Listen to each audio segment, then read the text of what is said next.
Yo, yo, yo, and welcome back to Creeps and Crimes Podcast. I'm Taylor. I'm Morgan. Happy Thursday and happy episode 238. 238. That's not right. 238's right. 238. 238. I keep writing 288.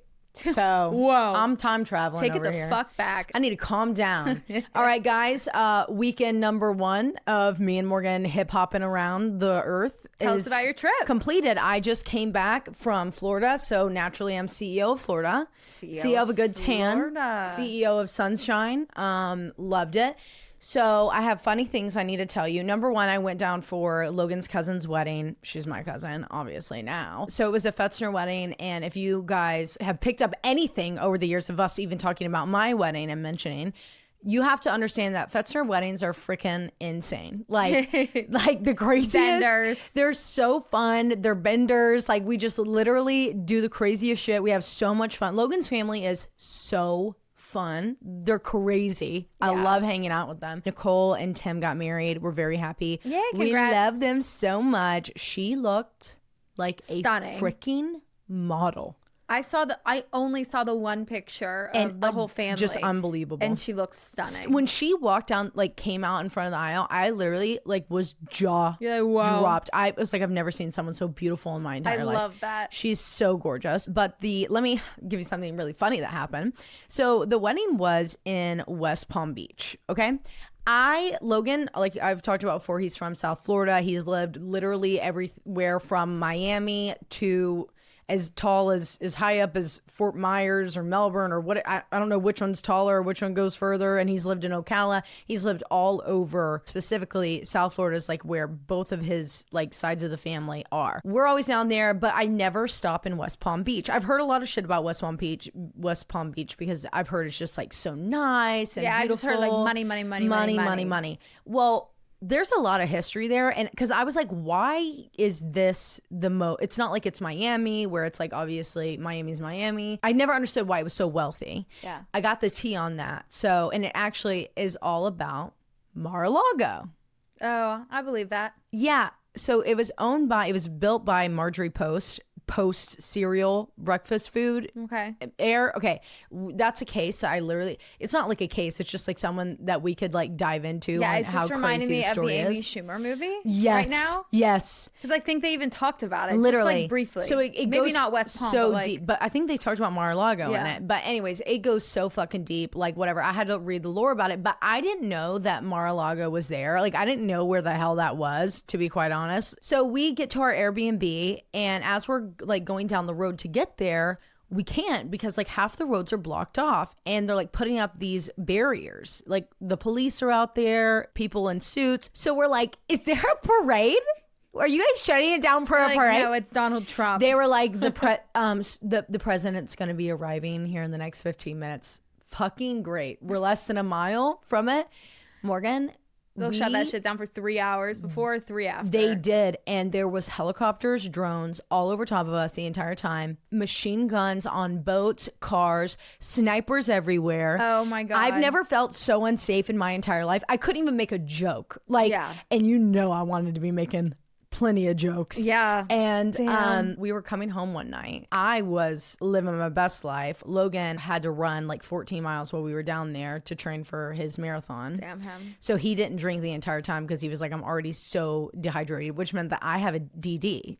So I was being on my worst behavior. I love that. Yeah. And so I had a DD the entire time. Me and his mom, Lisa, we were just having a good time, vibing in the back. And we're driving home and we're like, let's take A1A. Well, A1A, obviously, like when you're down in that area, it goes on the like out inlets, the Long Island's on the side, and you have to take the bridge over like the rivers to get in. So we're taking A1A home, AKA we pull up on Mar-a-Lago. We're at a freaking Secret Service checkpoint. That's amazing. I'm sweating, bitch. I'm like, Logan, do not make a move. I'm like, don't move a muscle. Like we're going to get shot up. So we had to drive through it. I've literally never been so scared in my entire life. It was such bullshit though. They shut down beaches. There were submarines out there. And they said that this happens every weekend. Why? Like, this is crazy. so inconvenient. This is people's homes. People literally live here. People can't even, granted, these people are all rich as shit. Like there was a $78.8 million house. How do you even have that Million? much? $78.8 million house. Who And they don't has take that loans much? And they're out. like, let me buy an 80 mil. Here's 80 mil. They don't even take loans out on these houses. They just pay them the fuck out. It's crazy. Who's got that fucking money? What are you talking about? I'll never understand. I'll never get their hedges though. At the 78 Stunning. Oh my God, the most beautiful You're hedges like, can you've I ever just seen cut it in your up and life. take it on the plane with me? I was blown away. Like at. Oh yeah, I would love to go down there and look. Oh yeah, like next time we go, just honest to God, to drive around and look. I pulled up. Okay, we passed this house. I made Logan stop because I would have just been on wanted Zillow to the look. whole time. Oh, we were, bitch. I was like, Logan, I just want to look at these hedges close up. I'm obsessed with them. I'm not shitting you, Morgan. They were probably 20-foot hedges. They were unbelievable, layered, swiftly cut. So we're pulling up by this house, and we get by like the opening, gilded gates on the front of the house, on the outside of the house, 2 Rolls Royce sitting in the front yard. Gold. And that's just like the extra cars. They don't even go in the garage. No, literally, bitch. You know? No one was fucking home. No one was home. Crazy. They weren't even there. It was unbelievable. Anyways, I wrote down some other notes that I needed to tell you about, but I'm going to save some of them for our Patreon live tonight that we're going to get on here in a little bit. But, wait. What? What did I write? What did you write? Let me read you this I'd one love to that's okay. caught me, okay? If you could make it a law for everyone to have to be single for a certain amount of time, how long would it be? Where was I at? Yeah, where were you at? Where was I at? Gardening. What am I talking about there? I was definitely gardening. I was one, and then I have what would be the pros and cons of this? Calm down, bitch. The pros and cons of Pipe down. Of being single? Why am I in these like deep thought? Like, where did I type that? I didn't even know that was in here. Like, what the fuck? Having to wait up or catch up with each other's timeline to make it to where you can legally get married. What timeline? What the fuck? Like invisible string? I don't know what was happening there. That's crazy. That is not what I thought I wrote down. What in is those the date notes. on those? Like, where were you when you wrote these? I mean, it says that I started this note on the 10th. Okay. On one, baby. On one. Anyways, we went around there. West Palm is beautiful. Yeah. But it was, I probably wouldn't go back unless I was driving through there just to look at the houses and the hedges again. Yeah. But I like wouldn't stay there like on a vacation because also it's like right on a big city. Mm-hmm. So it's kind of weird because I don't know. It's just weird. And all these $1,000,000,000,000 houses are lined up on the beach, so half of the beach isn't even public there. So yeah. Which I never understood, like how you could actually have a private beach. Like, I think it should be fucking illegal. So. Yeah, I think like beaches are it. public land, like a national park. Every coastal area, public land. Sorry that you chose to live on a public. I mean, it should be area. protected like a national park, honest to God. Right. So. Whatever. Yeah. But anyways, it was a great time. We had a fun time. The plane rides, I'll say this, horse shit the entire time. It wasn't the like flights itself. That was bullshit. But more so than that is just the way that people act on planes. Like they literally have never once in their lives like I can't stand been it. taught how to act in public or know anything about like social awareness and just not being a dick. I can't fucking stand it. We'll get into that on Patreon. Oh, but tell me what you're the CEO of. God. I am the CEO of a couple of things. Friend hangouts. I like really just went above and beyond this weekend with the locals around here and some visitors. You did. And I am also the CEO of Oil Changes. Let me tell you about my oil change story. Oh, well, let's hear it. So I do like a quick stop oil change, and I don't usually do that. I usually go to Volkswagen or I go to a European like auto shop, just because my brother has instilled in me that like quick stops are kind of terrible. Mm-hmm. Not all. They worked for my Honda, where American made cars you can do that shit with. So anyway, I go and I'm like, they show me the dipstick after the oil change, and they're like, here's the levels. Everything looks good. And I'm not fucking paying attention. I'm not a mechanic. No. I know how to read a dipstick, but I'm not even looking. I'm like, okay, it looks great. Like at this point, I was pissed off because I got there and there was nobody in any of the, whatever they're called, banks, any of the barrels, any of the beds. Bays? Bays. Any of the bays. There was nobody in any of the bays. And they're like, come on over to 3. Well, they pulled me behind a car that was in 3. Obviously, I'm originally pissed off because 3 more cars come in and they pull in the bays next to me all the way up. And I'm still fucking sitting there waiting for this stupid car to get done. So anyway, I'm pissed off. So when they tell me like it's all done, it looks good, I'm like, okay, great. I pay. It was not cheap. It No. was honestly the same price I would have paid at the Going to the dealership. exactly, but regardless, it doesn't matter. I couldn't get in, and we're going to Pennsylvania, and I knew I wouldn't have time this weekend or next weekend, got to. and I needed to get it done. So I was like, I have to do it now. Aaron takes the car to go golfing, Sevierville, and then down to Lenore City twice. So like we drove it like not a lot, but like 30-minute trip, an hour each day. And then yesterday on my way home from work, I get a notification on my car, and it's like out of range, lessen oil levels immediately. And I'm like, What? Lessen? Like drain it? Yeah. I'm like, what the fuck are they talking about? So I'm sick as fuck. I'm also the CEO of Stomach Bugs lately. I'm throwing up yesterday, shitting my brains out. Ill. Both ends, bitch. Both ends. And I was like, I couldn't care less. I just needed to get home. So then I go to work today, and I'm like, it's still there. So I call up the place I got my oil change, and I'm like, I'm having this alert on my car. What the fuck does that mean? Like, what are you? Can What did you guys you do? this? Like, can you come in? Can you fix this? I'm coming right now. So I go there today, Right. after work, and the guy pulls out the dipstick, and he's like, you see him like show his friends or the buddy he was like working with, and he walks over and he was like, so this is where you should be. And this is where you are. So like my dipstick doesn't have 2 dots. It has like a little like indent of like mesh kind of. And it needs to be in between that mesh. Bitch, I was double the mesh outside of it on the top.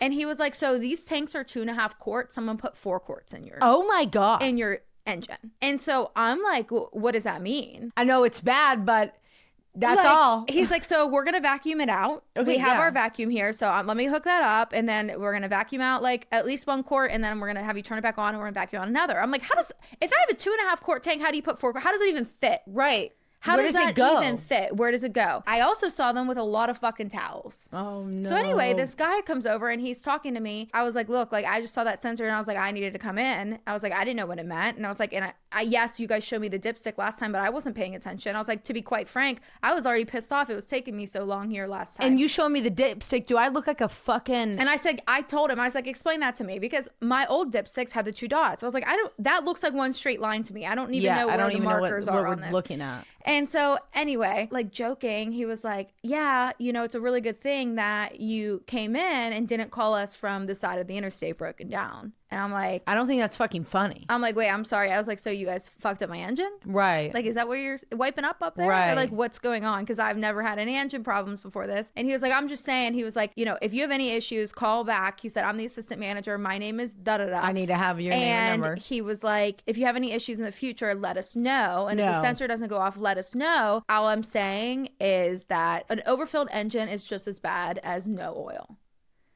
And I was like, okay, so what you're saying is I'm going to fucking sue you, and I should have recorded that entire conversation. Literally.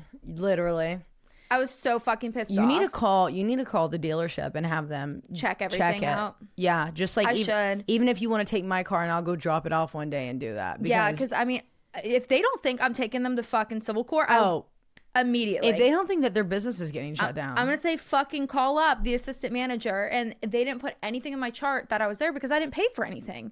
So, and I should have made him document that, but I didn't even think. But I want to be like, I was here on the 15th at 2:45. Yeah. Pull the fucking cameras. And I also talked to so-and-so on the phone, told her I was coming in. And I talked to this guy on the floor. Screenshot your phone calls so that way you have those too. Yeah. Oh my God. Yeah, you need to get it in. What the fuck? Like, No, that's horrible. They've never led me astray when I had the Honda that was leaking oil, because I they know. couldn't. They That couldn't. bitch, they fill it in. Is she coming out? What if they ruined your Honda because they drowned her? Could have. But like, it was weird to me that it didn't go off immediately, because that was last Wednesday that I did that, and Aaron drove it. And I asked him, I said, did any alerts go off? And he's like, no. And the guy was also like, oh, I drive a Volkswagen. I didn't even know they had an overfilled sensor. That's really cool they have that. That's really important. Wait, guys, hold on. What are you talking about? Has anyone, where's the guy that put the oil in the car and was it his first day? He needs to be fired. Like, what are we talking? And You they guys are do- sitting here scaring the shit out of me. I did watch him like type the name of who filled my tires, who did this. So I know they have the name of who did it. Yeah, they have the name of it all. And they're getting their ass chewed out. I know they are. Oh God. Well, as you could tell, it's been a very eventful time in our lives here. And it's only going to get more eventful from here, as what we know. Yeah. What we know for sure. For sure. I'll be the CEO of Florida next week, though. Yeah. Wait, we have a shout out real quick. We have a shout out. We forgot last week. We don't really do shout outs much, but we got this DM from the cutest fucking mother of one of our listeners. Well, Morgan actually saw it, and Morgan was like, Taylar.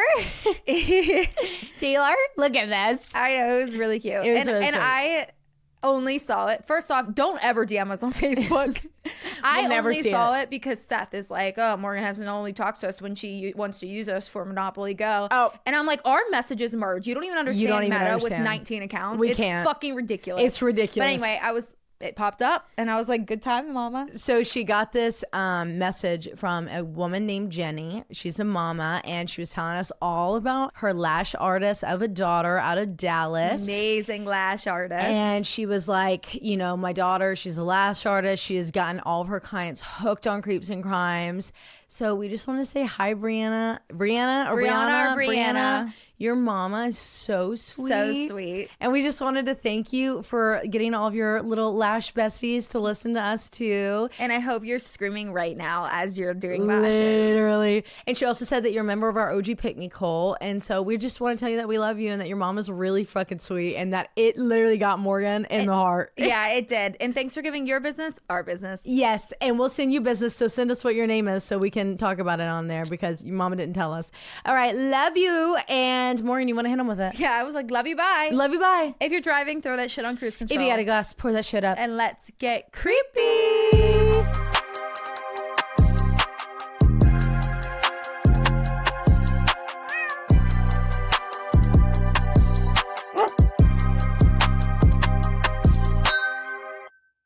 Okay, Morgan, what do you have for us today, girl? So today I have a little reincarnation story, and it's really fucking good. Okay, let's go. So it's about a woman named Dorothy Eady. Okay.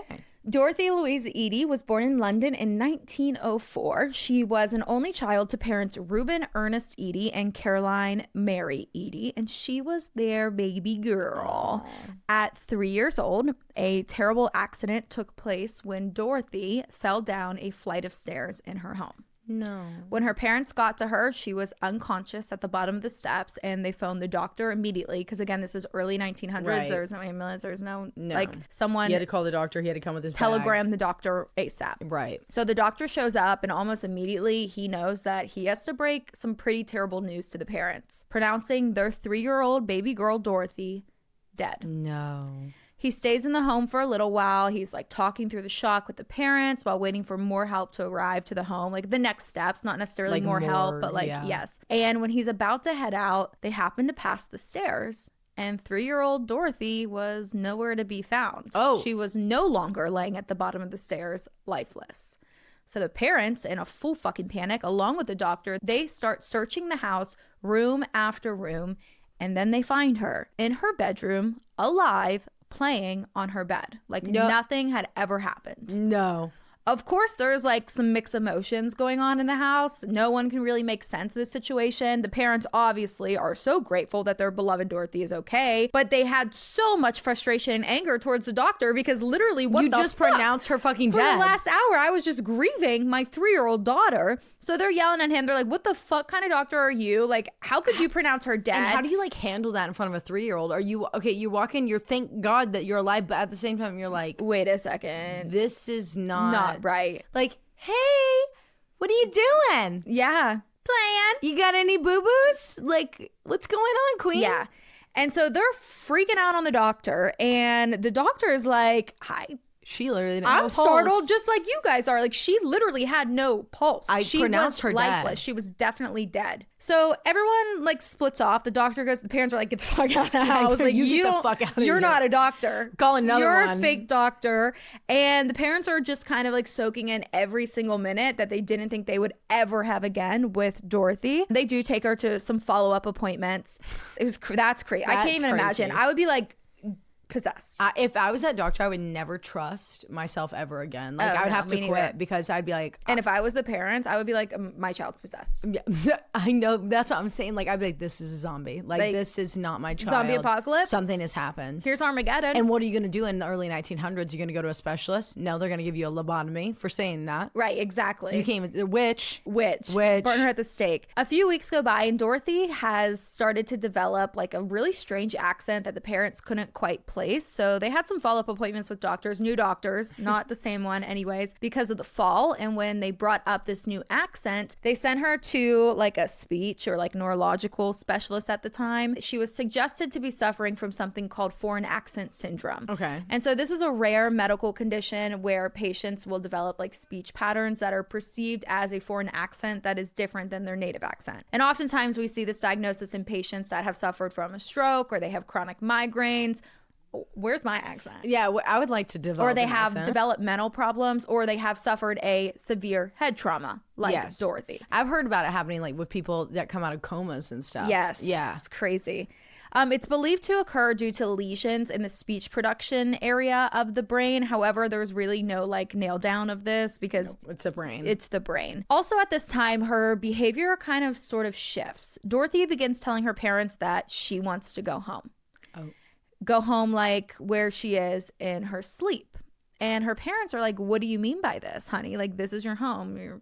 You're home. Yeah. You live here. The bed that you were playing on after you revived yourself, that's where you sleep. That's your yours. home. Yeah. And she kept telling them about this dream that she had and that this was her home and that it was a very lush garden. Her friends were all there. It had pretty flowers and pillars and like, it was just a really nice like garden. Right. And that's where she wanted to go. That was baby, her home. I do want to go there and too. that this is where she went in her sleep every night. And to Dorothy, that was home. But this made no sense because she was born and raised and had never left London. And her parents had no idea where she was referencing this garden oasis that she could have possibly TVs weren't a thing. Right, with They didn't have pillars. magazines then. Like, well, I mean, they did, but like not in Dorothy's household. Not like that. And like, did they even have like Pictures photographs? of like, yeah, vivid photograph. I mean, other they than, like, did, but like paintings. not colored. No, not color at all. You know, Dorothy also had no idea when asked. And again, she was only 3 or 4 years old at this time. But even though this was just a reoccurring dream, Dorothy talked and thought about this oasis, this garden all day long.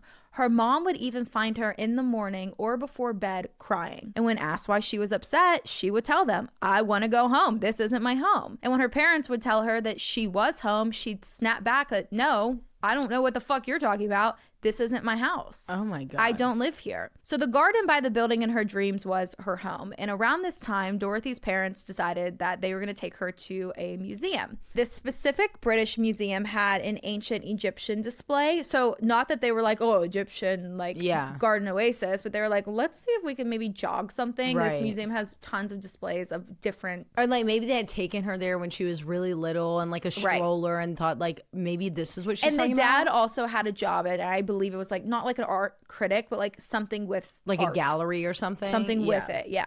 I don't know if he was a painter or what, but he was something with museum. So they were constantly there. So they were like, let's go to the museum. Maybe this will clear her head and maybe whatever. we'll know what the fuck she's talking about if we can see the painting that she's referencing or something like that. Right. So they go to the museum, and this specific museum had an ancient Egyptian display that had statues and mummies and pictures and artifacts. And for the first time, Dorothy was able to make sense of her dreams. She sprints off of like the main area in the museum into this exhibit, and immediately her behavior was fucking weird. She was on her knees, she was kissing the feet of the statues, she was sitting next to the mummy, refusing to leave it. As a parent, I'd be like, babe, get the fuck up. I'll be talking through my teeth. Because you gotta be quiet, it's a museum. Get up. Why are you kissing Get the off statue? the ground or I'm taking you to the bathroom right now. In your ass. And the parents, they were pretty embarrassed. But for Dorothy, this was everything. This was all familiar to her, even at 4, now 5, maybe years old. And she told her parents this. After this museum visit, her obsession with ancient Egypt just kept growing. And it actually led to her getting in a lot of trouble because their Eady family, they were strict Catholics. And there was no tolerating any other religion or comparison to the Catholic faith. Right, especially mythology. At Sunday school, she was started comparing like certain incidences that they would learn about to ancient Egyptian religions. Oh, Lord. And from there, it was just nonstop. So bad that she was told that she could no longer attend Sunday school. And later on in her childhood years, she was expelled from her Catholic school because she refused to sing certain hymns because they, in Dorothy's eyes, disrespected certain Egyptians. Oh. which is interesting. I'd love to go down that. To have like a strong opinion like that. At 5 years old. Right. 6, 7 years old. Right. And for the same reason as getting kicked out of Sunday school and Catholic school, she could no longer attend Sunday Mass with the family. At just 6 years old, she was gifted or had checked out, I'm not sure, from the library an ancient Egyptian history textbook. I'm not sure if the parents just caved. I have a hard time believing they caved because they were probably embarrassed now with the church. So I feel like she probably went. But at the same time, if your kid libraries like, were a literally thing and almost 6, died, 7-year-olds, they could run into the library, you know? But like they're probably thinking like she literally almost died. Like she wants to look up ancient Egypt. She can like, look up go ancient ahead and Egypt. do it. Yeah. Right. So Dorothy, who had only ever learned to read and write in English, told her parents after seeing a picture of hieroglyphics.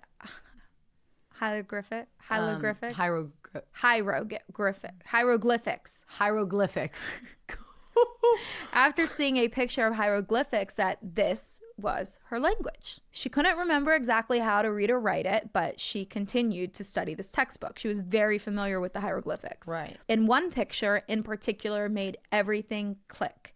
It was the ruins of the Temple of Seti the First, which was located in Abydos, Egypt. And she went running to her parents with the book in hand and said to them, "This is my home, the Temple of Seti the First. Like this is my home. This is the garden." The dream. This was, of course, a picture of just ruins and remains, but she's able to point out on the side that this was the garden. The garden's right here, but she's fucking confused because she's like, why does it look like sand? Right. Where's the garden? Because there was no lush vegetation or trees or flowers in this picture. It was just ruins of what's there today. Stone and sand on the ground. This confused her because she knew damn well that this was the garden from her dreams, that this was a familiar place to her. But why was the garden not there anymore? And again, this is a 7-year-old kid who doesn't understand that this picture of this temple is from thousands of years ago. So she's not comprehending it. Also in this section of the textbook was a picture of a mummified pharaoh, Seti the First, whose temple that was. And this was disturbing to a young child because she knew this man. And why was he literally rotted and wrapped and dead? Oh, that was her friend. So scary. At 10 years old, she met this man named Sir Ernest Alfred Thompson Wallace Budge. Oh, Jesus. Who? Where'd she meet a man with this name? I think it's just at the library. Oh, okay. Who would help teach her hieroglyphics and Egyptology. So he was an Egyptologist. Okay. And I don't know if the parents made the connection. Like, I really have no idea if the parents fed into this or if Dorothy was so obsessed just doing it that she was doing it on her own, because children had a lot more freedom then. Well, and if she's like properly saying what these tablets and shit say, like, she's very intelligent. Yeah, and if I was an Egyptologist, I'd be like, come bring that 10-year-old over here. Bring that 10-year-old. Let me figure out what the fuck this says. We've been trying to crack the code of this cuneiform for like 30,000 years. Literally. So she's working with this guy, but this was also during World War I. And Dorothy had to move to her grandmother's house in Sussex after a really close escape from a bombing raid. There, she continued to study ancient Egypt at the Esseborn, I'm not sure, public library. And her obsession had become almost too much for her parents, so they took her to see a psychiatrist. And this is when Dorothy began identifying as an ancient Egyptian priestess at just 10 years old. I'm going to butcher this. Named Bentrishite? Bentrisht?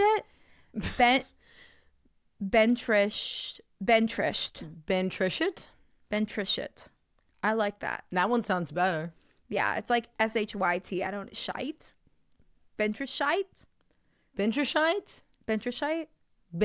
Benny. She started identifying as an ancient Egyptian priestess named Benny and claimed to have been a mistress of Seti I. Oh. At 15 years, Seti the First, sorry. At 15 years old, she claimed to have been visited by Seti the First in her dreams, and this was all encountered or coupled up with like sleepwalking and nightmares. This escalated, and her obsession actually ended her up in sanatoriums, like insane asylums, numerous times by her parents. But at 16 years old, she left school and she dedicated the rest of her time visiting museums and archaeological sites around Britain. In her 20s, she began working in London with an Egyptian public relations magazine, and during this time, she met her future husband, Eamon Abdul Magid, who was an Egyptian student at the magazine, so like an intern. In 1931, when she was 27 years old, Dorothy finally moved to Egypt after Imam asked her to marry him. The second she arrived in Cairo, she kissed the ground and had announced that she's home and she was here to stay. The two lived with Imam's family, and they actually gave the parents, so like her in-laws, gave Dorothy a nickname, Bulbul, which means nightingale. The two welcomed their first baby, a baby boy. His name, Seti. Like the pharaoh. Right. Once you become a mother, Egyptian... Didn't she used to fuck Seti? Yeah. Ooh. Once you become a mother, Egyptian custom is for others to no longer refer to you with your first name, but instead like mother of child's name. So mother in Egyptian is So your mom would be like Taylar. Taylar. Taylar. So she's Seti. So she became mother of Seti, or in Egyptian Seti. Okay. Dorothy's relationship with Imam was not very solid. Okay. She concentrated a lot of her time on studies of Egyptology, and he really couldn't give two fucks about it. And to make matters worse, she was disrupting everyone in the house's sleep, because while during the night, she would wake up like in the middle of the night in a trance-like state and perform what is now called automatic writing, where she would scratch hieroglyphics on papers that could end up being over 70 pages long in one night. Oh my God. We would later learn that this trance-like automatic writing was actually visits from what Dorothy claimed to be an entity called Hora, who she claimed was the spirit of Seti I. Okay. Dorothy said that over a 12-month period, Hora slowly would like come in at nighttime, speak to her through her dreams or whatever trance that she would be placed into, and he slowly dictated to her the story of her past life. So the story was then written down by Dorothy via hieroglyphics, and hieroglyphics only. In automatic writing. In automatic writing, just like when she was 10 years old, after she had been getting visits from Seti the First's in her dreams, described the life of a young woman in ancient Egypt, Benny, who had reincarnated in the person of Dorothy Eady. So this is like her life story. Benny, or Ventrashite, meaning harp of joy, is described in the text as being of humble origin.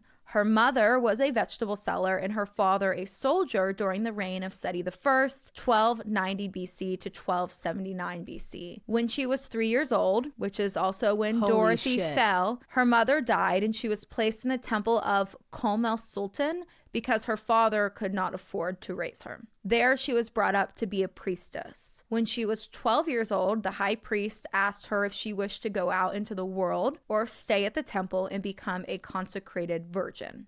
Okay. She chose the latter. So she became a virgin priestess to Isis. And Isis and Osiris, what's the other guy's name? Osiris, where they had that whole murder plot to kill. Yeah. That drama. All that drama. She was a priestess to Isis. Right. One day, Seti I came and visited the temple and spoke to Benny at that time. And they became lovers.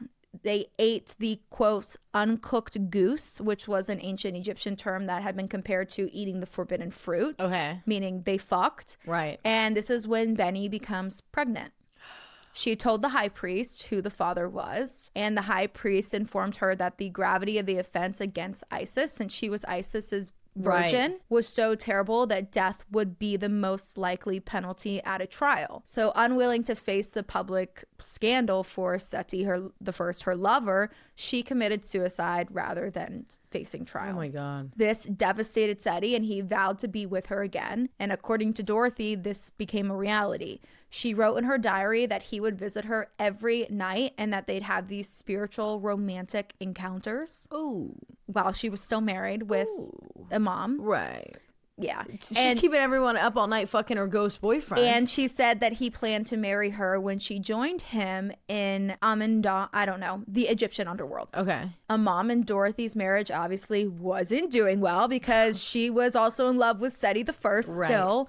And they were fucking every night while she was automatic writing. So they ended up splitting, and he actually moved to Iraq for work. Okay. Also, during these nighttime trances of hieroglyphic writing / spirit fucks, his father, so her father-in-law, because remember they lived together, heard one night some noises that were coming from Dorothy's bedroom and went to check on her. And he swears that he saw a like ghost pharaoh sitting at the foot of her bed while she was sleeping. Like he legit walked in on the ghost fuck. Oh my, no. What's even worse? Like how bad could this potentially Right. get? The father-in-law literally walked in. You had another man in the bed. You had another man in the But it bed. was a ghost. Ghost pharaoh. Ghost We're pharaoh. in Egypt. Yeah. Oh my God. So although that like story and like the automatic writing, a lot of people find it really hard to believe, Dorothy actually was able to convince a lot of skeptics that she was in fact the reincarnation of a priestess from ancient Egypt, because she knew a lot that a lot of historians had no idea. Really? In 1956, Dorothy became the first woman to obtain a job in the antiquities department at Abydos, which is where the Seti temple ruins are. And it was through her advice from her memories that archaeologists were able to find the location of the temple garden. Oh my God. In fact, Dorothy physically pointed out where to find the temple garden. And after careful excavation by archaeologists, they fucking found it. She also led archaeologists to a hidden tunnel on the north end of the temple, which they had no idea that this was even a thing, and it sure as hell was there. And all of these discoveries at the temple, these new discoveries, were based on Dorothy's memories, or Seti's memories. Right. She also stated that under the temple of Seti I lies a library vault of religious and historical records, but even to this day, this excavation hasn't been able to be completed yet. Oh my God. Crazy. I need them to open that shit up now. She also would provide details on the Osirian and claim that the Sphinx was much, much older than what experts believe, which actually I think like That's 2 a years running ago, theory, yeah. they like, there's a whole article, we did it on like a Yeah. What's New Wednesday. She would live the rest of her life at the temple of Seti or in the town of Abydos, and she resided in a small village home and became as much of a tourist attraction as the temple itself. Wow. Like people knew that the reincarnated priestess was here, so literally people there. were going there just to have conversations with her. She continued on her studies there, always treating the temple with the respect that she did thousands of years ago, until she passed away on April 21st, 1981. Hopefully meeting her pharaoh, Seti I, in the Egyptian underworld. Wow. And that's the case. So what do we think happened when she died? That he was like, oh my God, I finally found you, but you have to go back. Like, yeah, I don't know. I have no idea. It's so weird because it's a reincarnation story, but it's a reincarnation of a near-death experience. Like it was like After an NDE had to happen before any of this started. So it's like What's weird though is that her life was uprooted at 3 years old. Right. When her mother died and her father sent her to the temple to become a literal virgin for Isis. Oh my God. You know what I mean? Yeah. So like at 3 years old, she left everything that she knew and lived at the temple of Seti. So maybe maybe her spirit was always there, but like it needed that. I don't know. It needed that. It's almost like a lot of went people back. a lot of people debunk this and they're like, that woman's actually just crazy. But then how do you explain her knowing where the garden is? Right. And being able to uncover this. And y'all are going to be really eating your damn words when they find that library with religious texts underneath there. I know. And I would love to know what it has to say about how the Catholic Church's songs have to disrespect ancient Egyptian religion. That's what's crazy though, because I actually was watching this theologist break down this exact situation that you're talking about, the drama, not drama, but like I guess it is drama, the drama between like Egyptian religions, ancient Egyptian religions and Christianity. Mm-hmm. And it was specifically Catholicism. And it's actually really crazy. I'll give you a little blurb about it because honest to God, we should literally do an entire, we say this all the time and we've dipped our toes in it, but we fall so into it. Into just one thing though. Like, yeah. You know what I mean? There's so many sides of it. You can't like go through it in one fell swoop. Like we'd have to have an entire podcast dedicated to it with like historians coming on and talking. But like we obviously don't have that. Anyways, it was talking about the origin of communion. So obviously in the Eucharist, which is bread and wine, body and blood of Christ. And people have always gone back to this because in the Bible, it talks about how like when you have this, like think of me, whatever, da da da da. But people believe that actually started because it's a very specific location that this began, but there were these Christian monks, and they were trying to recruit people to join their religion at this point in time. And at the time, there was this other group of people that celebrated two different ancient Egyptian deities or gods, goddesses. One being Dionysus, whatever that guy is, and then there was a woman, another woman, and that is the main one. And I can't think of the woman's name, the goddess's name, but essentially she would have these rituals that would go into place, and they would drink. They were essentially taking like PCP in a drink form, and they would do these once a quarter with the stars. They would drink this, and they would go be able to have like an experience with her and pray to her deeply. Trip. And they would trip. But it was like a very locked down society. Like only certain people could do it, and you could only do it at certain times of the year.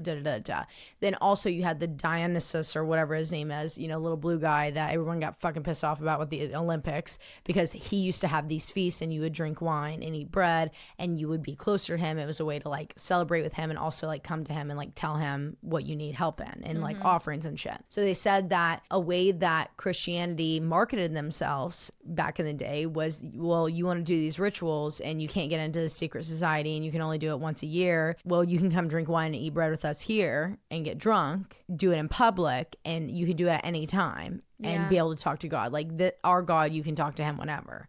And it was talking about like how many things happen for marketing standpoints, and that there's like text of when it began, why it began, and what they used to back it up. And it's really crazy to hear about. And I'm not like dismantling, because of course every single religion that you ever look at has stuff like that, like a way that, okay, well, this religion's honoring their gods in this way, like we need to have a way to honor our God in another way, what may have you. But point being is that there's a deep history about the drama between Catholic rituals and ancient Egyptian shit. I believe it. Yeah, it's really good. And there's also like Greek stuff too, because I think that's what whatever the fuck his name is. Yeah, you know what else I was thinking though is that like if her father drug her around museums all the time as a kid, that like, she might have.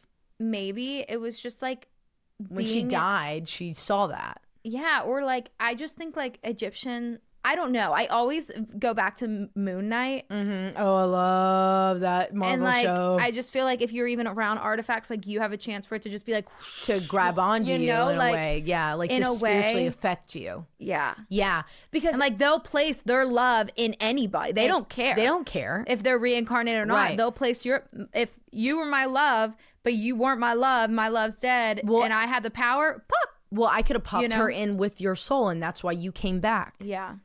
And you had a similar timeline in and he story. Knew that this would be a good person because they frequent museums. Yeah.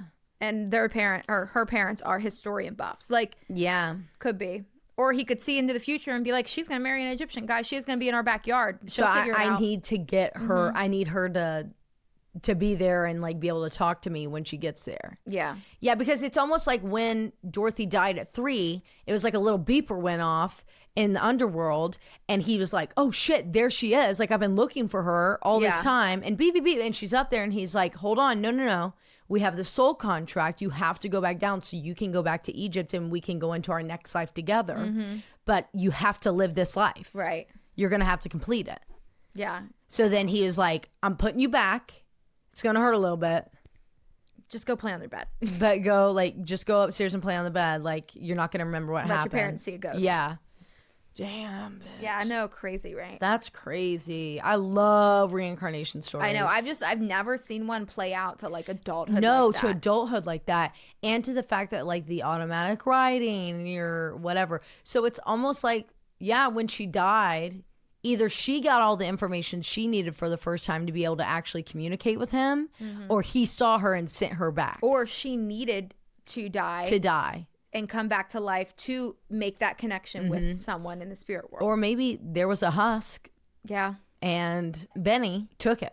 Benny was like, I want that. Because that makes me wonder, like, that 3-year-old trauma that happened, if time is like relative, obviously, and like existing like within the same timeline, did she just like pop over, like switch lives? She didn't die when there, but she had like her life uprooted. Right, like something traumatic happened. So it was like, I can be in this soul line and live this life. But it's not like she forgot her parents and like everything. She was just like, no, I'm at home when I'm dreaming. So I need to go to bed. Like, this isn't my home. Right. Where's my fucking oasis? Yeah, where's my garden? You're telling me it's a desert now? Right. I'm going to be getting down to the bottom of this. Yeah, I got to figure that out real quick. Right. And someone needs to explain to me what climate change is immediately. Yeah.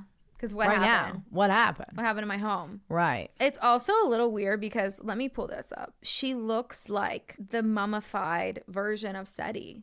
What? Yeah. The fuck? Yeah, let me see if I can. Did her son end up becoming like anything? Did they talk? Did you find anything about her son in any of that? This is not her. This is Seti, and this is Dorothy. Oh my god! Isn't that kind of strange? That is really strange. Maybe it's just the way skin falls off of a skull. It's just like the nose and like the jawline and the eye, like brow bone. Really funky. Yeah. Okay. Well, thank you, Morgan, for that. You're welcome. What you got? So what I have today, I literally thought I've already covered. Searched through Patreon, our notes, our public episodes, our YouTube. Couldn't find it. Haven't covered it yet, I guess. But then I realized, no, I probably started the notes on it and stopped because it is a little all over the place. So we're mainly like just discussing something than we are like me presenting you a case because it's crazy and it's all over the place. But this is a case that will haunt people. Oh. And it has haunted me since I first heard about it, and I apparently started notes on it before because like it is physically haunt or like mentally haunt? Mentally haunt you. Like you just, it doesn't. No P the D. Yeah, not P the D. Absolutely not. But I do want to give you guys a trigger warning for pretty graphic details when discussing remains, and then also not like gory as much as I'm just going to have to give you details on it. And then also we are going to be having to discuss and have multiple conversations about suicide. So if that's something that you guys aren't going to, not in the mental space to take right now, you can go ahead and skip this. But I try my best to keep it pretty light and discussion based, more so than anything. This is the case of Joshua Maddux. And also, I want to let you guys know that throughout this, he also goes by Josh. So throughout this, I sometimes refer to him as Josh or Joshua. Okay. Because to be honest, I kept spelling Joshua wrong. So then I just started typing Josh. I was going to call him Joshua the entire time. Yeah. So it's 2015 and we are in Woodland Park, Colorado, which sits in Taylar County, just like outside of Colorado Springs. It's this old historic Western town that people have a lot of mixed feelings on. People that go visit there or live there for a little bit say that there's like a weird vibe, almost like sundown town type shit.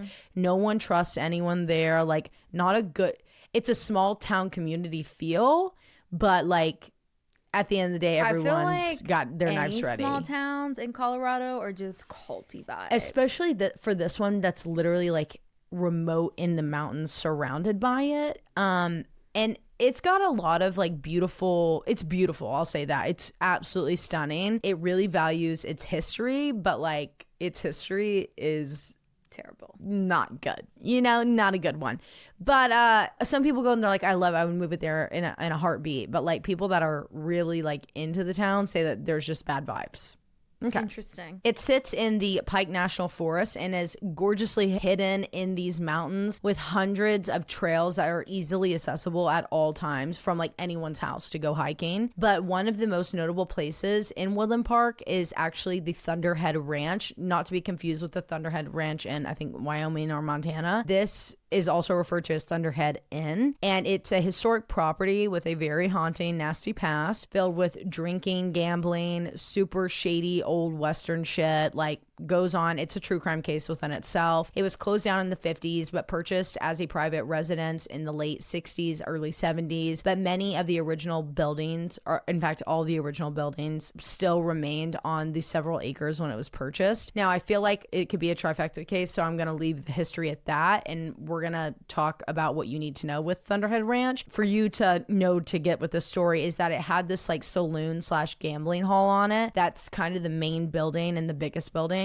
And it was later converted into a large residence for the family that purchased it. There was also this cabin that was off like deep into the property that used to be back in the day used as like a private high stakes gambling house for only the best of the best and most trusted patrons at the ranch, where they would serve high quality food, drinks, and women were readily available for all the patrons. Okay. Yeah. When the property was sold, the new owner, who just so happened to be the lawyer for the original owner, again, like lots of true crime shit goes down in this, he decides to keep the cabin in the back as like a guest house, but also to preserve it because of the history that it has with the property. And eventually the ownership of the property was passed on from the lawyer to his son, who is named Chuck. And this was at some point in the 80s. Now, Chuck was best known for, they're originally from Colorado Springs, and he is the owner of one of the largest property development and renovation companies in Colorado. Because of his profession and love for this historic property that his dad bought and like kept and restored and all that stuff,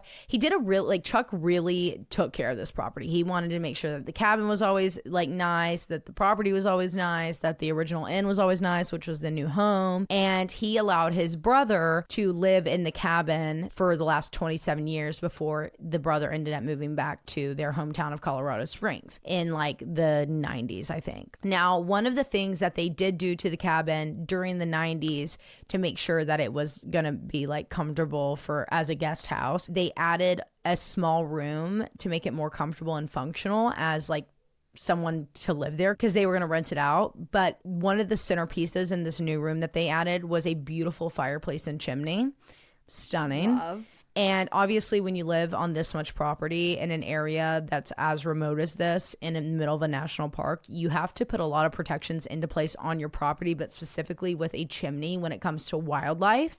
So Chuck made sure to install a heavy iron mesh, like grate, at the top to keep like birds and other animals out, specifically though raccoons. Like he's a quote and he's like, I just did not want to get into it with the raccoons. Like, yeah, I can't even imagine. No. My God. And after Chuck's brother moved out, Chuck started renting it out until like 2005, at which point it was essentially abandoned. He just like would use it for storage for stuff on the property, and he would go out there and like check on it, but like very rarely. Is your fireplace at home real, your parents' house? Yeah. We used to get so many birds stuck in the chimney. Oh my God. And you'd hear them in there. And because it's like blocked off at the bottom and at the top, so they like made it through the grate at the top. Because it would rust and then you just have to wait for them to die. It's just terrible. Or you'd have to call a chimney sweep and they'd kill them. Oh yeah, no, we didn't do that. My dad's like, let them die. Just let them die. Yeah. Like, squirrels too will get in that shit. Oh, yeah. Oh my God. And they'll get stuck. Like, yeah, whatever. So after Chuck's brother moves out, he's renting it out until like 2005, and then it's like a storage unit for them, but also like abandoned. He's not keeping up with it as much. And during this time, Chuck developed the surrounding acreage that used to belong to his family and was the ranch into 34 single family homes and sold them off with like, you know, pieces of land each. Wow. And was just really developing the area. And at this point, he's like forgotten all about the cabin. He doesn't care about it. You know, now it's a business for him. So he would, like I said, go in and check on it every now and again, but he really had no purpose for it anymore. And at some point in 2008, he went to go get something out of the cabin or go check on it or something, and he notices that the breakfast nook or bar that they had installed and like built into the side had been ripped out of the fucking wall and placed in front of the fireplace, like blocking it from inside the cabin. And he was like, what the hell? Yeah, I'd be like, who the fuck? Why did you do this? But he assumes like, okay, the only people that have access to this is my staff. And if they were doing this, they were doing it for a reason. So he's not thinking about it because, you know, yeah, he does live in that main house, but like he works out of Colorado Springs. So he's not there as much. And honestly, it was just like the roof was caving in of this thing. The walls were rotting. So he's not thinking anything about it. And honestly, he was waiting just for the right time to tear it down. He was just letting it kind of go back to the earth. But like, he was like, when I went in 2008 and I noticed this, I couldn't stay in the house that long because it smelled so bad. It smelled like there was like animals living in it. There was like poop in it. It smelled like there was a raccoon like dead underneath the fucking house, like all the things. So he's like, I'm just going to have it torn down eventually. That's 2008. Fast forward to 2015. The people who had moved into those like homes that he had developed on the property started complaining about this cabin and were like, this needs to be removed. It was an eyesore. It was dangerous for these people that had kids. What if the kids went over there and like got hurt doing something? It needs to be torn down. And this was finally the motivation that Chuck needed to tear this thing down. So he schedules for a demo crew to come and take care of it in August of that year, 2015. On August 7th, the crew begins their demolition using the earth mover and making their way from the outside of the building inside of it. But they had instructions from Chuck to keep anything that was of value. So like any metal, any, you know, like the nooks and stuff, that breakfast nook, that bar, like if it's in good condition, like we'll take it to a scrapyard and we'll sell it, or I'll put it in a different thing, whatever. Anything that looked valuable. But specifically, he wanted that really heavy duty iron metal grate that he had put on top of the chimney to be taken out. When it comes time for them to get to the chimney, they go up on the roof, they take off the metal grate from the top and like the cover, they take it out, and they obviously had to move that breakfast nook too out of the way, and they start going in on it. They rip off the front half of the chimney and they reveal the source of that foul smell that everyone had smelled. It was a human body that was partially mummified, stuck in the chimney. Oh my God. The body was upside down in the fetal position with its knees and legs above its head. And the legs were at this point skeletal. So they had dislodged from the rest of the body because of decomposition. So they had just like separated naturally. But the hands of this body were covering its face upside down. And the torso to its head were partially mummified, but partially skeletal, only wearing a sweater or a thermal long sleeve or short sleeve shirt. There's so many different reports on exactly what this was. But point being is that this body only had a shirt on. Okay. At this point, it was 2:30 p.m., like I said, August 7th. The crew stops. They call Chuck. They're like, there's a fucking body in the chimney. Chuck calls police. They go out to the scene. They collect the body. They send it off to the coroner for identification. They took some pictures, and that was it. Can you imagine getting that phone call? No. I'd be like, what the fuck do you mean? What do you... Wait, pause. Like, run that back. What do you fucking mean? Right, like that. What A you call squirrel? the cops? What are you calling me for? Right. Well, yeah. Why are you calling me first? Call me after the cops get out there. Oh my God. So the police come, they collect the body, they take pictures, and they're like, you're good to tear it down. Oh, okay. What? You're good? They just didn't really care to figure out how this... Is this like, so how the town works? Are these police, local police for that, like, Yeah, small town? for Woodland Park. Okay. And it's a really small police department with like not a lot of shit going on ever. And not a lot of resources. Not a lot also, of resources. probably. So they kind of just like were like, oh, well, that looks crazy. I mean, we can call Colorado Springs if you want. Right. But like you're in the middle of tearing this down. Like, go ahead. Yeah. And here's another thing is they didn't really, like if they would have actually cared, they would have worked really hard to like look at the stone on the outside of the chimney to figure out if this position that they're looking at the body in now was the original position that it was in. But they're not, because like you would have been able to see like decomp on the, I guess, brick and concrete that's and on the inside of the chimney. Like Evidence, marks, trying to get out. Right. Like, writing of some sort. No. Took pictures, collected the body, and they were like, cool, tear it down.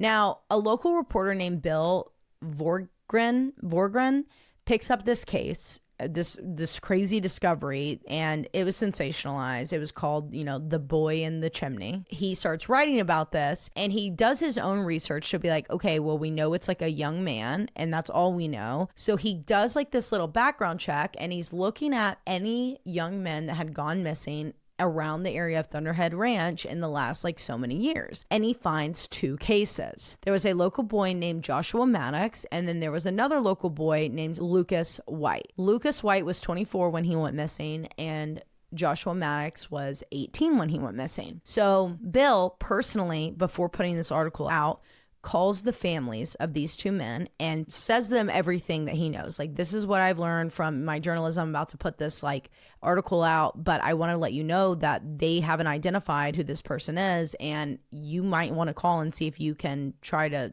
get an idea if it's your sons. They're like, thank you so much. They call up there. They get in contact with the coroner. The coroner has them come in. They send dental records. And the body is officially identified as being 18-year-old Joshua Maddux, who went missing after leaving for a hike from his home on May 8th, 2008, so 7 years prior. This was devastating and shocking to the family, who had already suffered from so much loss and were told over and over and over again by police that he probably just ran away and he would turn up. So who is Joshua Maddux? He was 2008 is also when Chuck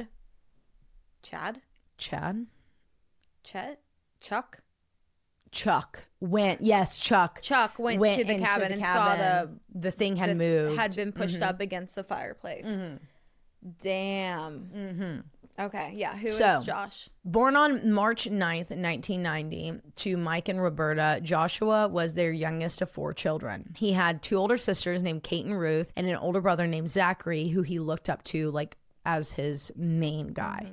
Zachary shared his love for music, writing, and reading with his little brother Joshua, and they enjoyed all of these things together. Joshua was known for being incredibly kind, loving, intelligent, and creative. In every interview that I watched or read about where people were talking about him, they said that he was this tall, lean guy. He was 6 foot, 150 pounds, the freest of free spirits. He just loved unconditionally and like wanted to see things and travel and like share love with people. He had so many friends, and he would learn how to play like a new instrument and a song almost monthly. He was just incredibly gifted. Write his own music. He would write his own stories, and even had his own comic strips called Stickman and Smiley, which he would only share with like family and friends and stuff, but he like always kept up with them. He loved going on hikes, camping, and exploring, forever telling his family that one day he would leave and go on a big adventure to go play music or write under a pen name, going from city to city and see everything that the US has to offer, and then eventually the world. And he would go on several hikes that were just yards away from the family front door to kind of like manifest this life for himself and like find peace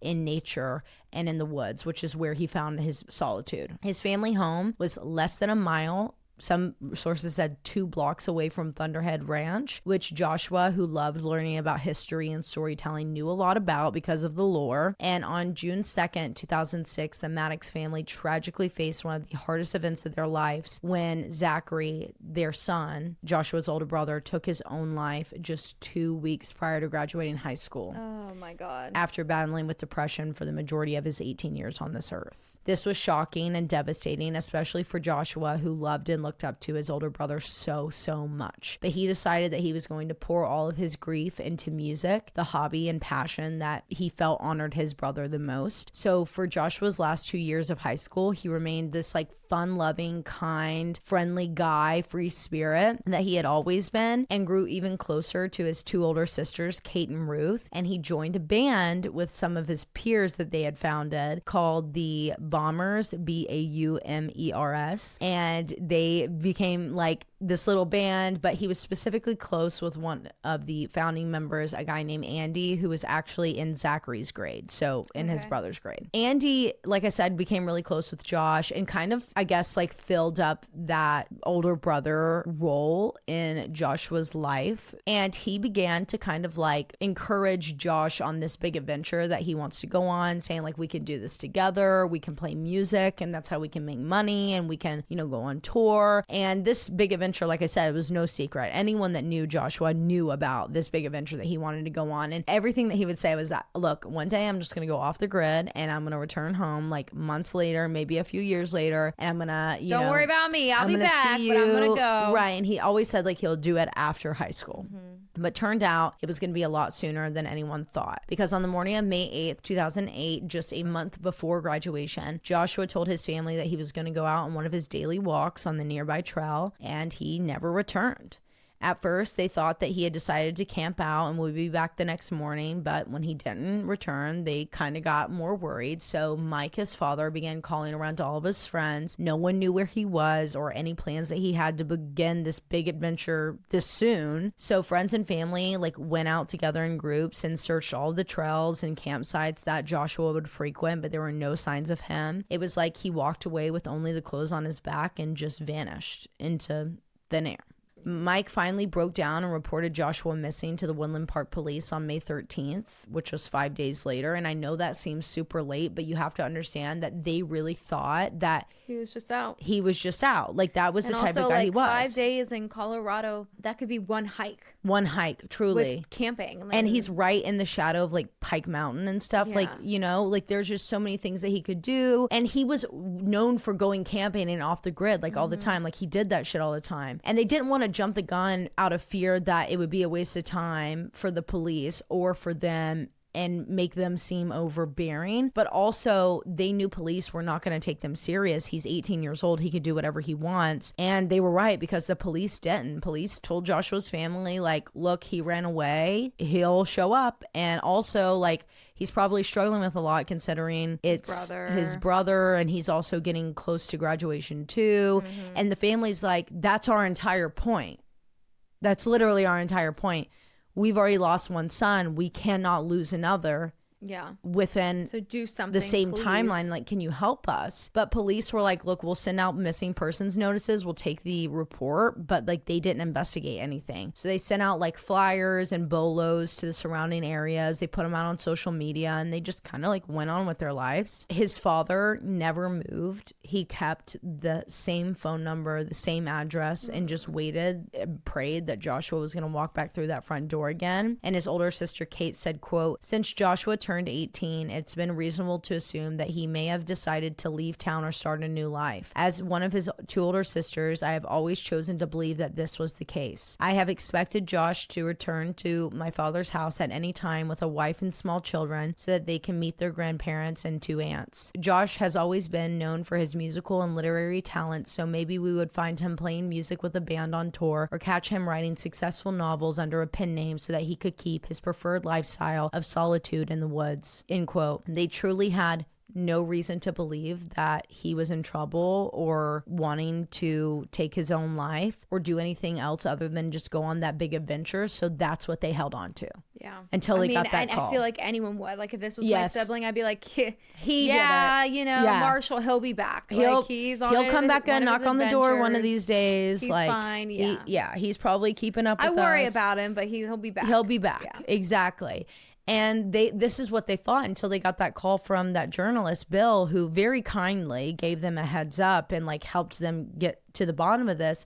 But in the end, it was devastating because they find out that he's not out there. He's been dead less than a mile from their house in a chimney. For 8 years. Like almost 8 years at this point. Yeah, that sucks.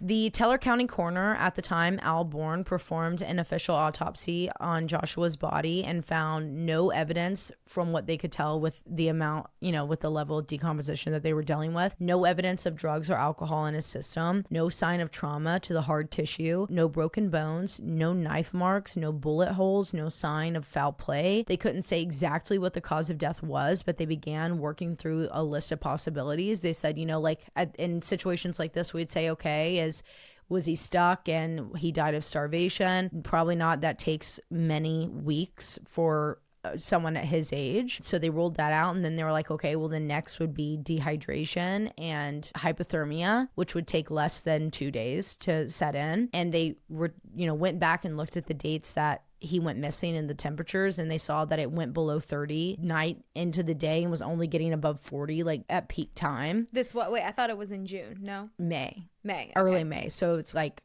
kind of still chill in the mountains, still chillier out there. So they ruled his manner of death as accidental, with the theory being that Joshua had climbed into the chimney from the roof to try and explore a seemingly abandoned cabin and became stuck because of how remote the cabin is and the hundreds of tall pine trees surrounding it. No one could have heard him if he was calling out for help, and he likely just succumbed to the elements. But this didn't make sense to anyone, the family, the community, but specifically Chuck, the owner, because he's like, hold the fuck on.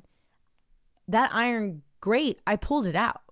It was still in there, and you can't put it back on top from the inside, and he was upside down. Yeah, so he was placed in via the top or via the bottom. You can't get in from the bottom because there's one of those ledges, that blocks it. Yeah. So you couldn't, and it's brick, so you couldn't have gotten I mean, there's a way that someone could, but So he got in through the top and the grate was placed from the outside. From the outside, put back in, if that was the case. There's a lot of other details that makes Chuck be like, this isn't right. Get this.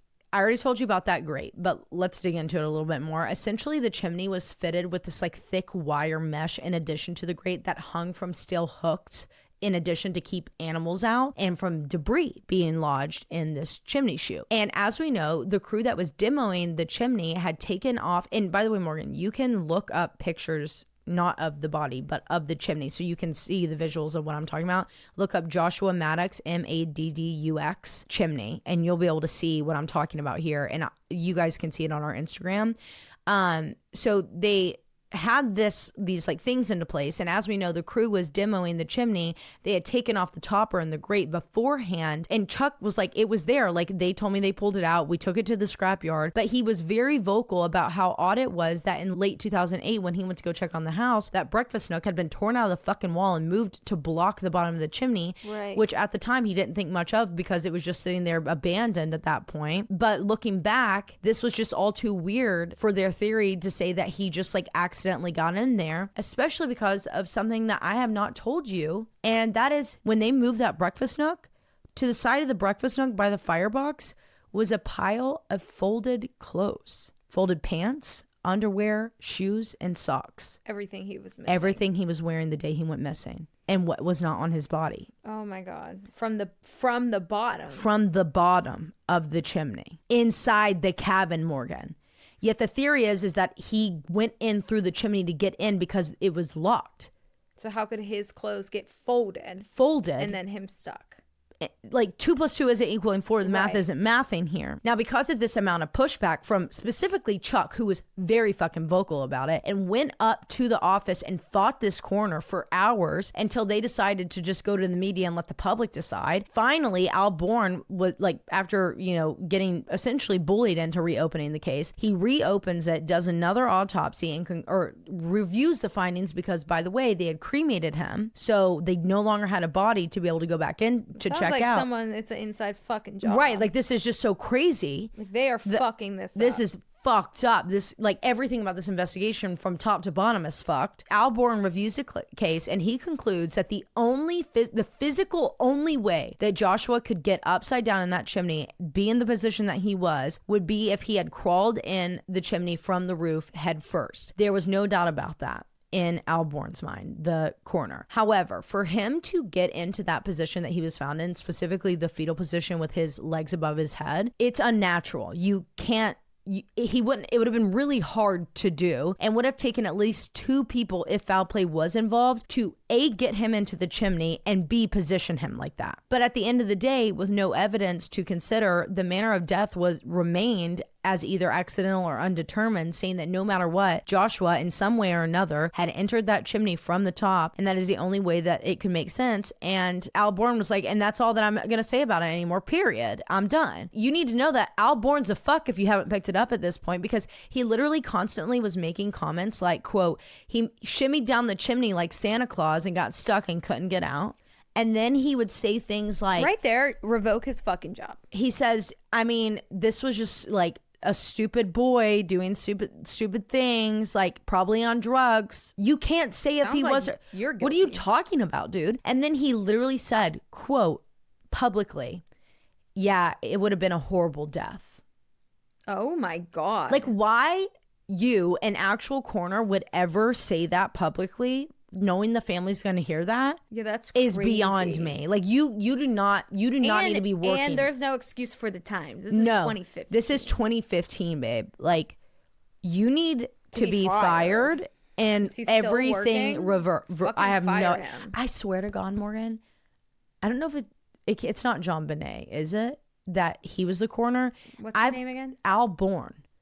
We've covered him. He's done a case in the past that I've talked about him, and there's always drama with this guy because he's also, it had to be John Benet Ramsey because he was also the coroner for Colorado Bureau of Investigation. Okay. Is it Colorado State Bureau of Investigation? And whatever, they're like, yeah, it was probably John Benet. 100%. What a fuck. Not to mention the fact that in the first conclusion of his findings of the autopsy report, he never once mentioned anything about the clothes the Great or anything like that. It was only after everyone started publicly freaking out and telling the media what happened that he even like said that like, okay, well that was there, but like that's beyond.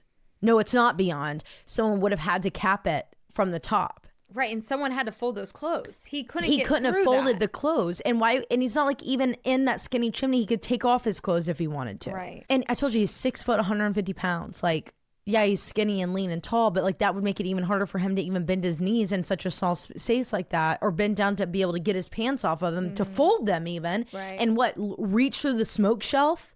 Yeah. No way. No way. Maybe your wrist. Like, no way. Like, that's impossible. Actually, Chuck Murphy, the owner, he was actually the one that was more publicly like going after Al Born. Like, I think those two had it out in a way. For sure. And it became like a personal vendetta. But like, I appreciate Chuck for this. Like, he was not letting this case go at all. He was pushing. So he said, quote, "There's no way that guy crawled inside the chimney with the steel webbing. He didn't come down the chimney. He was only wearing a thermal shirt, no pants, no shoes, no socks. It's ridiculous to think that the teen inside the cabin stripped down to his shirt, went outside, climbed on the roof, then into the chimney, and then slid down knowing that he would be trapped. But family, friends, and Chuck were not the only ones that knew that there was more to Joshua's death than just the accident that they're all claiming it was, because over the last 7 years since Joshua had gone missing, police and the coroner, Al Born, had been receiving several phone calls and tips from people about someone in Josh's life that they found suspicious, mainly because many of these people had heard this person bragging, saying that they murdered Josh. The fuck? And when Joshua's case was taken to an international stage via the media after this discovery, because it was so sensationalized, but specifically social media took over it, these theories were no longer controlled by the coroner and the police and like in little rumor mill. They were out there on like articles, and people were getting interviewed about it. So this person was never publicly named, but had a lengthy criminal record. I know their name. I'm going to tell you their name. Don't sue me. It was on Reddit. Okay, we're going to get there in a second. So at the time that Josh's remains were discovered, this person, this suspect, who's never officially been deemed a suspect, was in prison in Texas after being not only locked up in Texas, but New Mexico, and accused of 2 murders, Portland and Seattle, where he spent time in prison for burglary, and had been in multiple other prisons and run-ins with the law in the last 7 years since Joshua went missing. And according to these tipsters, the person was known for their violent criminal behavior and was allegedly the last person anyone saw with Josh before his disappearance, yet none of these tips had ever come with any more information than that, according to the coroner and police. And then the people who later came out and stood up for themselves on social media said, no, that's a lie. They never would call us back. Oh, they would never take meetings with us.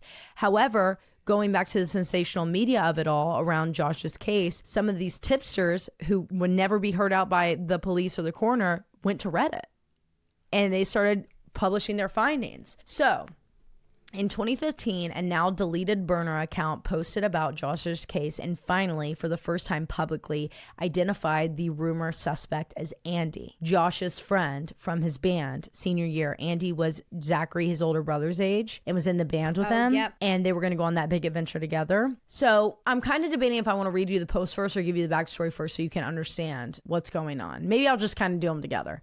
Let me scroll down, actually. You know what? I'm switching out my notes right here, live. Be prepared. Okay.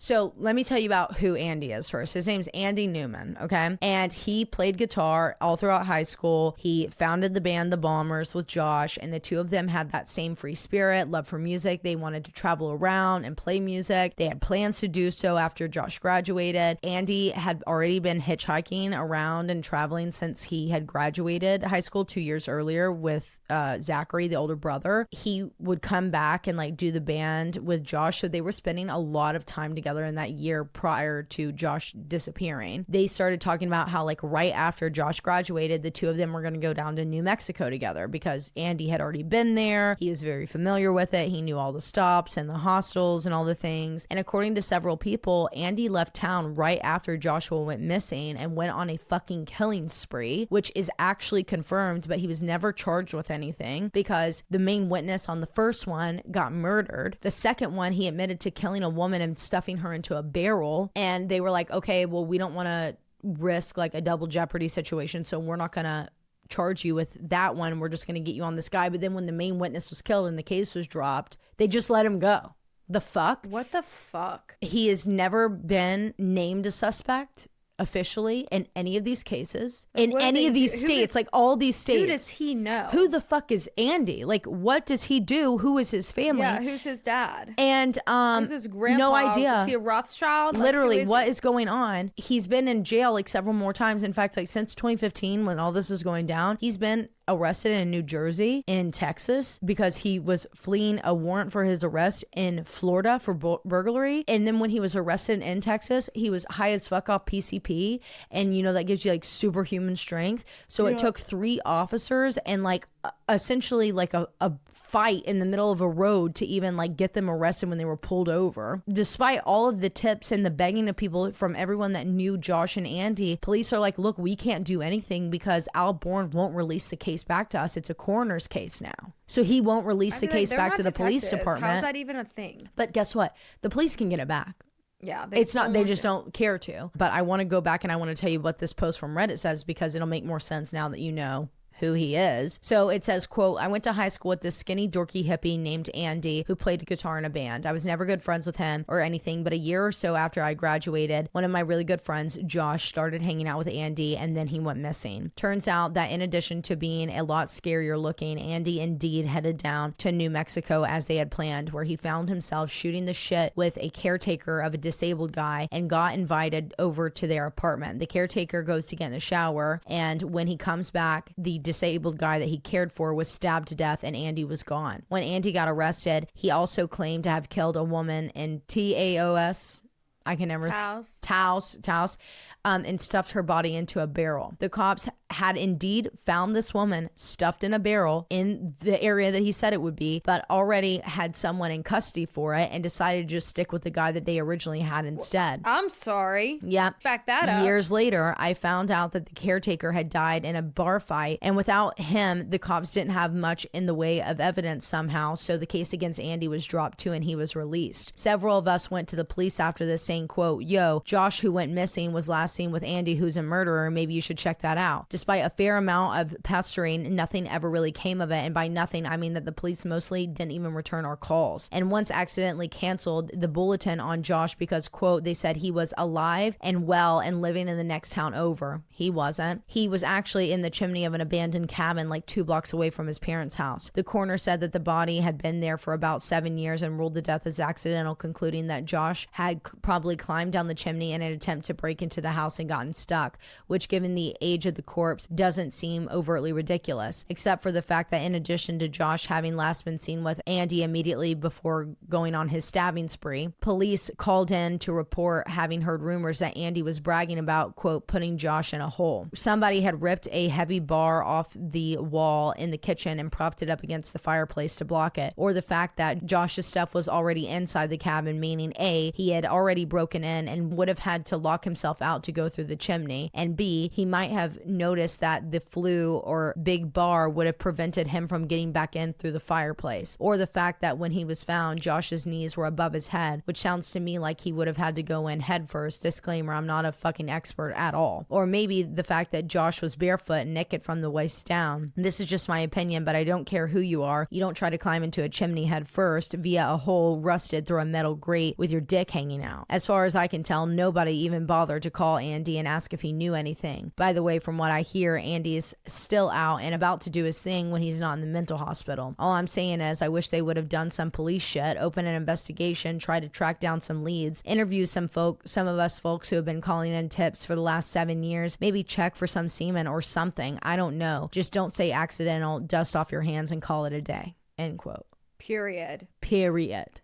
Wow. So, like I said, the case... So without getting into graphics of his older brother, that was a confirmed suicide. Confirmed suicide, yeah. Yeah. That's so... Mm-hmm. So, at the end of all of this, what everyone argues is that the grate on the top could have easily been removed and Joshua could have gone down through it. But the point is that he would have had to put it back in from the outside. And like, how the fuck did he get his clothes in the inside? When they say like Santa Claus style, to me, that means feet first. But like that, he was found upside down. Right. And the main theories is like, okay, maybe him and Andy went off and they like broke into this thing and they were doing drugs in there, but like no one had ever, like Joshua had, according to his family and friends, they're like, he didn't fuck around with drugs like that. Like, he would smoke weed, okay, but like not do crazy drugs. But people theorize, since he was on like PCP, Andy was, and like that was his drug of choice, like maybe they did PCP together, maybe he drugged Joshua. And a lot of people wonder if maybe there was like more to their relationship. I don't think so. I think that Andy took advantage of Joshua. Yeah, I feel like the only explanation, if this was accidental and to make sense of the clothes inside, is that the two of them were in there. They broke into the cabin. They did something. They were out of their minds, or he drugged Josh. Right. Either or. That it was like a dare. It was like, bro, how funny it would be to go like into hazing. Like we're not going into. We had to initiate ourselves into our band. Right. So he climbs up, and maybe Andy is a little bit of a perv, and he's like, take your clothes off. You're not going to fit with your clothes. Slide down with your clothes off. Right. And then leaves him in there. I could see that. Yeah, like get yourself out, or we playing can't be in out. the band together. But the fact that there was a killing spree after is like, and he stuffed another woman's body into a barrel, like into a small very place. similar. Yeah. Really similar MO. And just the caretaker said he just snapped. Like they were all fine, like they were drinking or whatever, and then just like a killing spree. Yeah. The other incident is maybe they were in together, and maybe like Andy started like saying some weird shit, and like at this point Josh did have most of his clothes off. He's like, I'm getting the fuck out of here. Yeah. And the only place he could think to go and hide in that very moment was the chimney. Like he was actually scared of Andy. Like trying to hide from him. And Andy put the grate on top and was like, haha, motherfucker, try getting out now. Like kind of situation. Right, yeah. Like, I don't know. Is that just like crazy?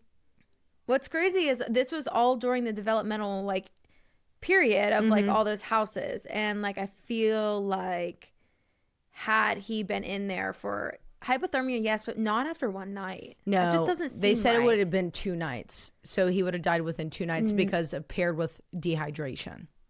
Nobody around there. I just heard anything. That's what's suspicious to me. Like I feel like he was dead when he went in the chimney. Yeah, well, that's what people say. They say that they think he was either, but like there was no sign. But you can't tell signs of strangulation on mummified skeletal remains. You know, so they just. This was fucking botched from the beginning. Yeah, or overdose. Or an overdose, like, and he freaked out and he shoved him in there. Yeah. But like I feel like it's so hard to like actually identify cause of death so long in with elemental factors like that. And especially when you have these investigators and these coroners that really don't give a fuck. And also I guarantee you animals got in there. Oh yeah. You know? Well, and I don't like, know, because that great, and on top of that, it was like that big metal one that like blocks it. I'm thinking more like rodents from the bottom. Like this is an abandoned cabin in the woods, heat, shelter, like all rodents run to that, and then they can't get in from the bottom. Yeah. That would have also like, just really fucked up. That is really fucked up. I am just mind blown. Like, who's Andy? Like, who? It's not even like the local coroner's nephew. Oh my God. Our battery's dying on our camera, so I guess we gotta go. Yeah, it's just not even like the local coroner's nephew. Like this motherfucker is somebody huge. Yeah, he's got something on somebody, or someone knows who, because he's like running around the U.S. with no repercussions. He's like going into jail for little bits of time. Yeah, I did that one, but they're like, they we'll proved that the other guy. that he literally murdered somebody. Yeah, that's crazy. 2 people. He's just running around right now. Yeah, and they're saying like we don't have enough evidence. You say don't sue me. I'm like, don't come kill me. Yeah, actually. right. Truly. Please. Anyways, that's my case. Well, thank you for that. No, I am mind You're fucked, all so especially sorry. the diagram and everything. I'm so sorry. There's not like a lot of like a good way to like explain this case. That's I like you did a good job. I feel like it just information dumped on you more than anything, and it's kind of all over the place because that's just. I like it like that actually. All my facts. Me, I felt like I was floundering. Like I did not know where I was at any point in this case, but because I didn't have like a flow chronological. Yeah, because it's all over the place of like, well, then they put this chimney in and they added this, and then there was the breakfast nook moved, and it's like most of it was in hindsight, and they just continue to let it tear down. Like, yeah, that right there is fucking red flag. Right. And I think actually Chuck was like, are you guys like held off for like 2 weeks? And they're like, are you sure? Yeah. And they were like, well, at this point, it's too disturbed. Like, it's been out here in the elements. There's been a construction crew, animals, and whatnot. Like, we don't need anything from it. We think this is just an accidental situation. So tear it down. And like, what's he going to do? Like, I've got this crew on standby. Yeah. Leaving all of their big shit out there. So and it's his crew. So it's costing him money too. And he's like, okay, well, if you're telling me this is good, then I'm going to do it. If I'll do it. Sure. Yeah. Yeah. Anyways, that's my case. Guys, we got to go hop on Patreon to do their live. We are 4 minutes late. And I have to pee. All right. Love you guys. Love you. Bye. Talk to you on Tuesday. Bye.